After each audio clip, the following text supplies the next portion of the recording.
नमस्कार, capital TV देख रहे हैं आप। मैं हूं आपके साथ पूजा। बंगाल विधानसभा चुनाव जीतने के बाद प्रधानमंत्री नरेंद्र मोदी पहली बार पश्चिम बंगाल पहुंचे और आते ही बड़ा राजनीतिक और विकास का संदेश दे गए। कोलकाता के रेड रोड से देश और दुनिया को योग का संदेश दिया। हजारों लोगों ने पीएम मोदी के साथ साथ योग किया और बंगाल पहली बार राष्ट्रीय स्तर के योग दिवस समारोह का केंद्र बना। पीएम मोदी ने कहा कि योग सिर्फ व्यायाम नहीं बल्कि लोगों को जोड़ने और स्वस्थ जीवन देने का माध्यम है। लेकिन पीएम मोदी का यह दौरा सिर्फ योग तक सीमित नहीं रहा। बंगाल पहुंचते ही उन्होंने राज्य के लिए विकास योजनाओं का पिटारा भी खोल दिया। प्रधानमंत्री ने करीब 1500 करोड़ रुपए से अधिक की विभिन्न विकास परियोजनाओं का उद्घाटन और शिलान्यास किया। इन परियोजनाओं में रेलवे, कनेक्टिविटी, कृषि और स्वास्थ्य क्षेत्र से जुड़े कई काम शामिल हैं। तो वहीं बंगाल से लौटते वक्त आज पीएम 45 मिनट तक दिल्ली एयरपोर्ट पर ही रुके रहे। दरअसल दोपहर 2 बजे नीट परीक्षा शुरू होनी थी। परीक्षार्थियों को एग्जाम सेंटर तक पहुंचने में किसी प्रकार की परेशानी ना हो और ट्रैफिक प्रभावित ना हो, इसके लिए प्रधानमंत्री ने 2 बजे परीक्षा शुरू होने के बाद ही अपने आवास के लिए वो रवाना हुए। अच्छी बात यह रही कि आज बिना किसी विवाद के नीट एग्जाम हुआ। तो आज एक ही दिन में पीएम ने कैसे विरोधियों को पस्त किया, आज इसी पे चर्चा करेंगे। मेरे साथ स्टूडियो में मौजूद हैं कैपिटल टीवी के editor in chief doctor Manish Kumar. Doctor साहब, बहुत बहुत स्वागत है आपका। धन्यवाद। आज का दिन तो कई मामलों में बेहद खास और अहम रहा, लेकिन पश्चिम बंगाल को कितनी बड़ी सौगात और आज का दिन पीएम के लिए, देशवासियों के लिए कितना इंपॉर्टेंट? भाई, आज का दिन तो प्रधानमंत्री मोदी ने गजब कर दिया। दिन अब ढल गया, 9 बजने वाले हैं और बताया ये जा रहा है कि बंगाल से लौटने के बाद ऑलरेडी सरकार में बदलाव, नेताओं की छुट्टी का प्रकरण जो है वो शुरू हो गया। लेकिन ये खबरें तो कल की आएंगी, कब क्या हो रहा है, नहीं हो रहा है।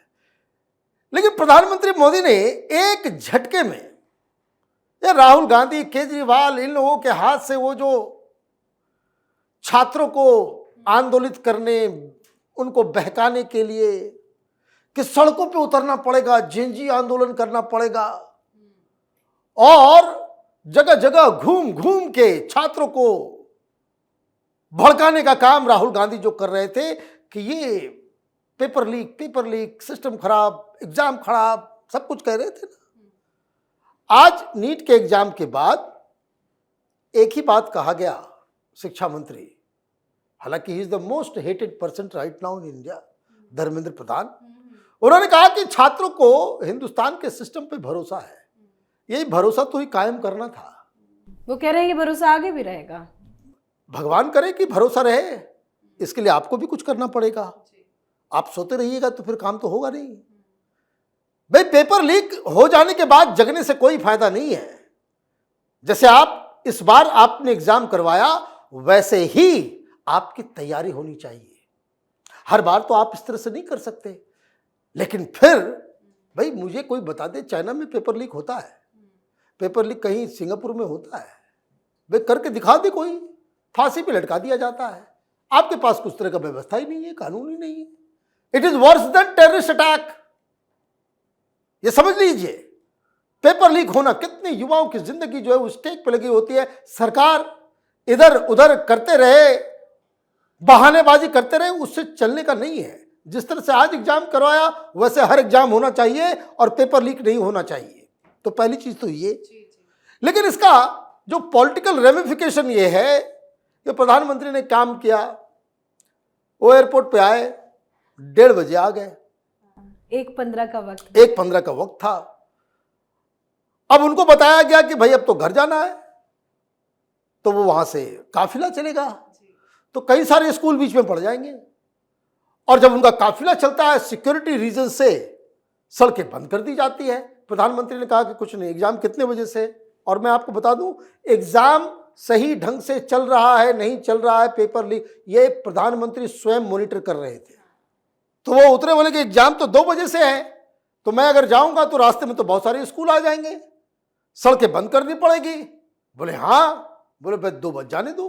तो वो 45 मिनट तक एयरपोर्ट पे ही रुके रहे कि ताकि सारे छात्र जो है अपने अपने एग्जामिनेशन सेंटर में चले जाए।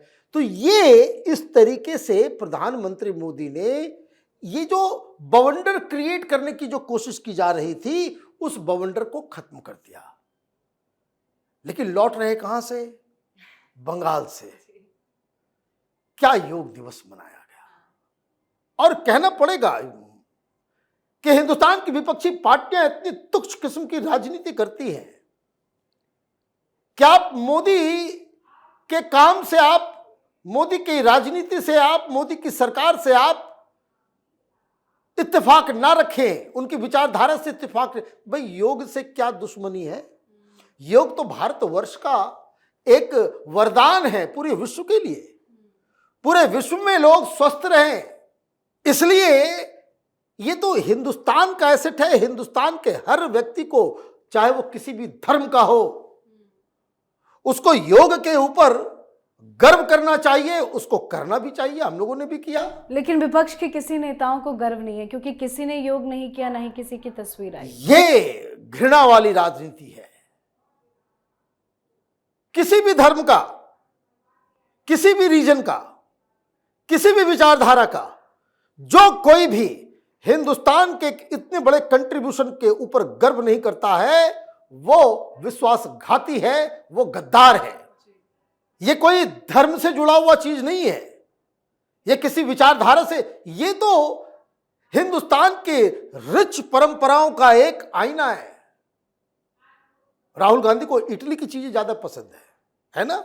यूरोप की चीजें ज्यादा पसंद कुछ लोगों को सऊदी अरब की चीजें ज्यादा पसंद है ना? तो ये जो मक्कारी है, और इसलिए अपने वोट बैंक पॉलिटिक्स के लिए ये लोग ये काम करते हैं कि योगा करेंगे मुसलमान नाराज हो जाएंगे। Let's call spade a spade.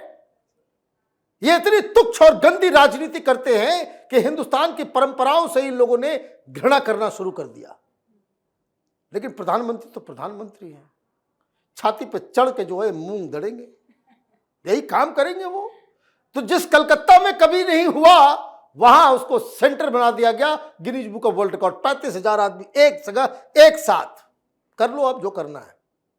लेकिन यह आश्चर्य की बात है, दुनिया के 130 देशों में, इवन पाकिस्तान से आ रही खबर कि वहां भी योगा कर रहे हैं लोग। क्यों? It is good for human life. लेकिन प्रधानमंत्री ने उसको योगा दिवस, इंटरनेशनल योगा दिवस करवाया है, तो प्रधानमंत्री को हेट करते हैं। तो हम उनके द्वारा किए गए काम को, मतलब बीजेपी की सरकार चली जाएगी तो फिर इंटरनेशनल योगा डे नहीं रहेगा। अरे मूर्खों, कुछ तो दिमाग लगाओ। यूनाइटेड नेशन ने इसको डिक्लेयर कर रखा है इंटरनेशनल योगा डे, कोई भारत ने डिक्लेयर नहीं किया है। तो अभी जो आप नहीं कर रहे हो, तो इसके लिए जनता भी देख रही है, तो खैर। लेकिन इससे भी ज्यादा इंपॉर्टेंट, ये ममता बनर्जी, ये वामपंथी, ये कांग्रेसी, ये इंडी गठबंधन वाले लोगों ने बंगाल का क्या कबाड़ा बना दिया था। प्रधानमंत्री ने आज 2 काम किए वहां। एक ब्लूप्रिंट दिया, 1500 करोड़ का इंफ्रास्ट्रक्चर का तो परियोजना हो, तो प्रधानमंत्री जहां जाते हैं वहीं दे देते हैं। But that is not important.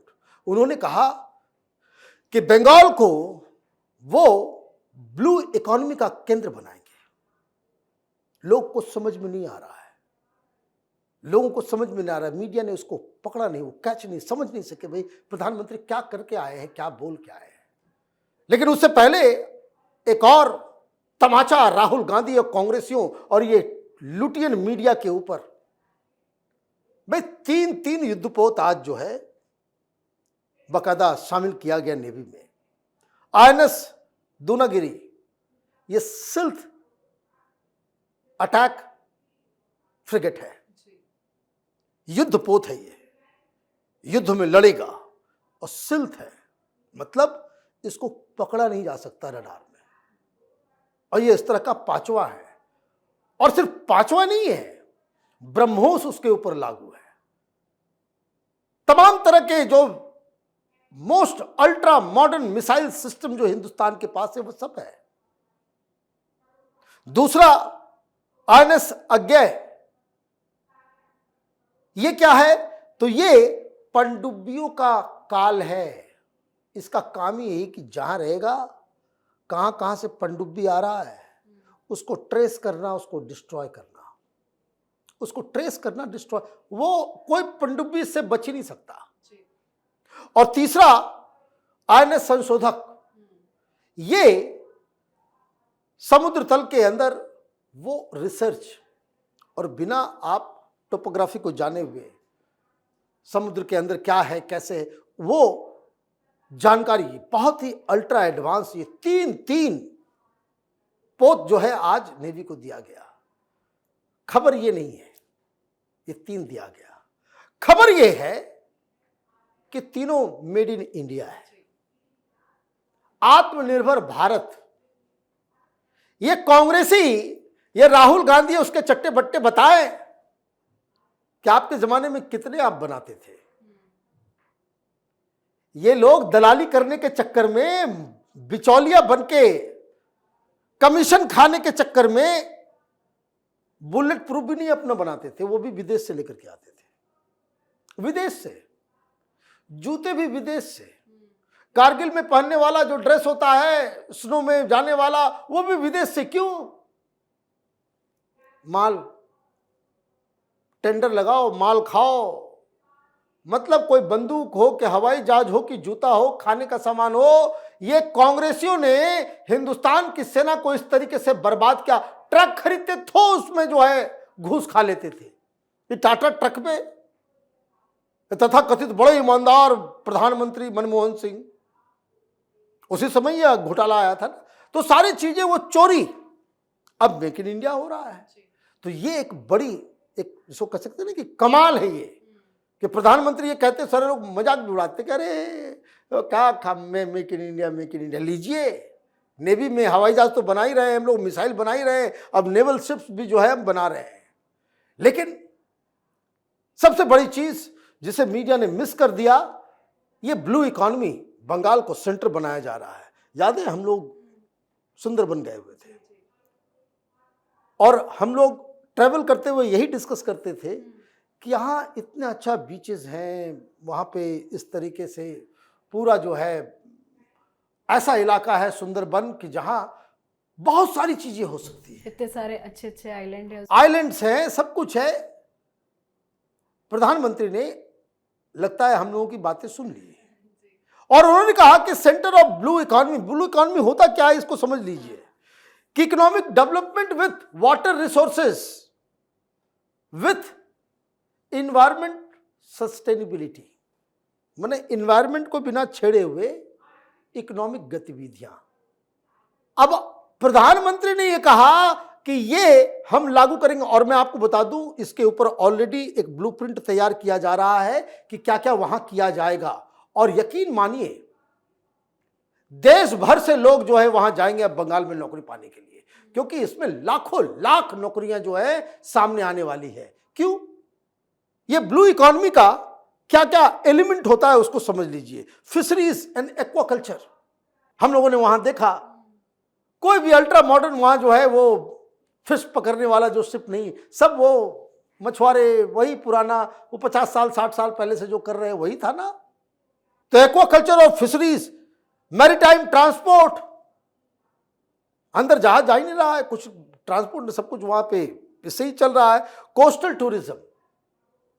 Tourism में तो बंगाल और सुंदरबन वो छा जाएगा। इतने सारे लोग आएंगे, गोवा लोग भूल जाएंगे, ऐसी माने बीचेस हैं वहां पे।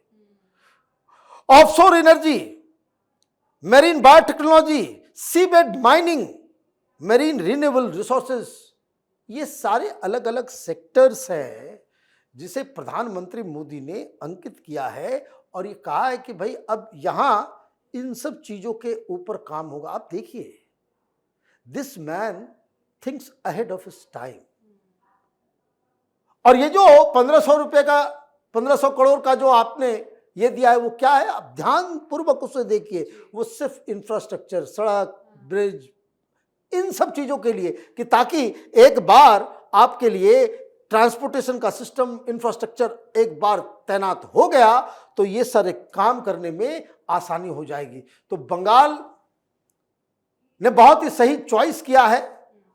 जिस तरीके से आज कलकत्ता में माहौल देखा गया, जितने लोग वहां पहुंच पाए तो पहुंच पाए, नहीं तो लोग अपने अपने छतों पर जो है योगा करते हुए टीवी चला करके वो नजर आए थे। तो एक बहुत ही अच्छा दिन भारत के लिए भी और पश्चिम बंगाल के लोगों के जी लिए। बहुत बहुत धन्यवाद सर समझाने के लिए। धन्यवाद। तो बंगाल में बीजेपी की बम्पर जीत ने ममता बनर्जी को पस्त कर दिया है। बंगाल पहुंचकर प्रधानमंत्री नरेंद्र मोदी ने यह भी कहा कि पश्चिम बंगाल अपनी बेड़ियों से आजाद हो गया है और विकास की एक नई यात्रा पर निकल पड़ा है। उन्होंने कहा कि एक चुनावी फैसले से आया बदलाव पूरे राज्य में दिखाई दे रहा है और आज वाकई में बंगाल बदल रहा है। तस्वीरें बदलाव का सबूत दे रही है। तो वहीं नीट एग्जाम को लेकर विपक्ष का विरोध, राहुल गांधी का एजेंडा भी फेल हो गया, परीक्षा में कोई गड़बड़ी नहीं हुई। तो इन तमाम खबरों पर आप भी अपनी राय कमेंट करके जरूर लिखिएगा।